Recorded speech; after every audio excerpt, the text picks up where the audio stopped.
Со најновите измени во законите за животна средина и за данокот на возила ќе се воведат непопуларни мерки со кои купувачите на помалку еколошки возила ќе плаќаат повеќе, најавуваат од Министерството за животна средина. Зголемувањето на даноците и на доместоците се прави во насока за да се даде тој сигнал дека навистина во секторот транспорт мора нешто да се направи и свесноста на потрошувачите треба да се зголеми. Приходите од овие зголемени такси секако одат во насока на имплементација на инвестиции за намалување на климатските промени.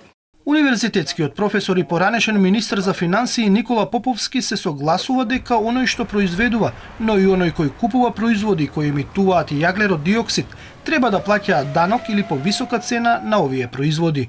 Но Поповски не се согласува парите кои ќе бидат собрани со оваквите давачки, стрикно да мора да одат во фондови наменети за заштита на животната средина. Се плашам дека наменските даноци ќе ја закопаат потрошувачката за еколошка заштита на нивото на плаќањето на еколошките даноци. Толку сме одвоиле наменски, толку ќе се трошат.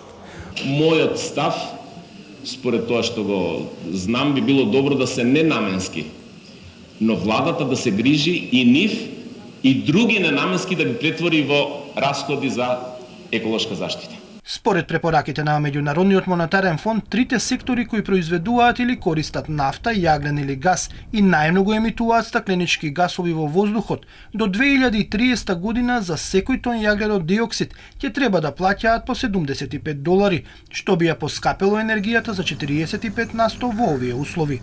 Затоа хрватскиот професор по енергетика Невен Дујич препорачува да се намали зависноста од фосилните загадувачки горива со поголемо користење на обновливите извори на енергија, кои стануваат се поевтини од година во година.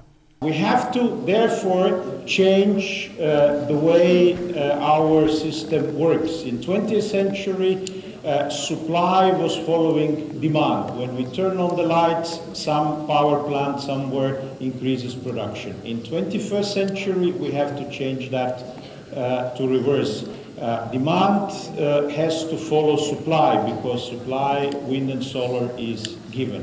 Председавачката со Европската платформа на засегнати страни на циркуларна економија, Ладеа Кошир Година, предлага класичната линеарна економија да се замени со кружна, со која ресурсите ќе се употребуваат порационално и ќе се создадат производи кои нема да се фрлаат после употребата, туку ќе се рециклираат и повторно користат, задржувајќи ја нивната вредност. The question in business sector is always, what is in it for me? How can I maintain my business? Will I survive? And the answer is yes. If you do not change, then you will become another Kodak. Because the resources are limited, the prices are changing very much. And if you do not change the model in a way that you are less dependent on resources, that you are maintaining the value, then you are not competitive anymore. Таа вели дека префрлањето кон циркуларна економија ќе отвори нови зелени работни места и ќе се намали загадувањето и наштетувањето на животната средина.